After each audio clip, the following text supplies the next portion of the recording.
லெபனானை குறிவைத்து இஸ்ரேல் தொடர்ந்து கடுமையான தாக்குதல்களை மேற்கொண்டு வருகிறது. பல்வேறு உலக நாடுகளின் கோரிக்கைகளுக்கும் செவி சாய்க்காமல் இந்த தாக்குதலானது நடைபெற்று வரக்கூடிய நிலையில் இது தொடர்பான விவரங்களை வழங்குவதற்காக செய்தியாளர் முகிலன் இணைகிறார். முகிலன், இந்த தாக்குதல் தொடர்பான விவரங்களை பதிவு செய்யலாம். பல நாடுகளும் கோரிக்கை விடுத்திருந்த ஒரு சூழலையும் தொடர்ந்து இந்த தாக்குதலை முன்னெடுக்கிறாங்க. விவரங்கள்.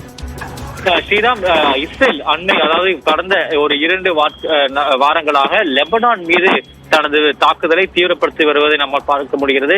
ஹெஸ்புல்லா அமைப்பின் தலைவர் நஸ்ருல்லா மீது தாக்குதல் நடத்தி அவரை கொன்றது. அதைத் தொடர்ந்து லெபனானுக்குள் தரை வழியாக உள்ளே நுழைந்தும் தாக்குதலில் ஈடுபட்டு வருகிறது.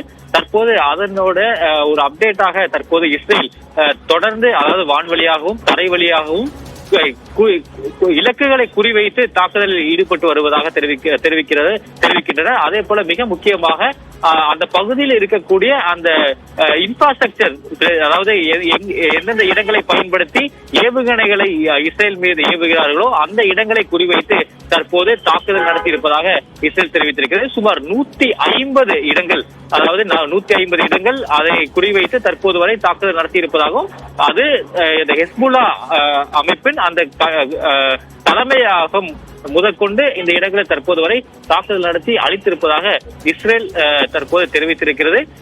ஏற்கனவே ஈரான் நேற்று இஸ்ரேல் மீது தாக்குதல் தொடுத்த நிலையில் இன்று காலையும் இஸ்ரேல் இந்த லெபனான் பெய்ரூட் மீது தாக்குதல் நடத்தி இருக்கிறது.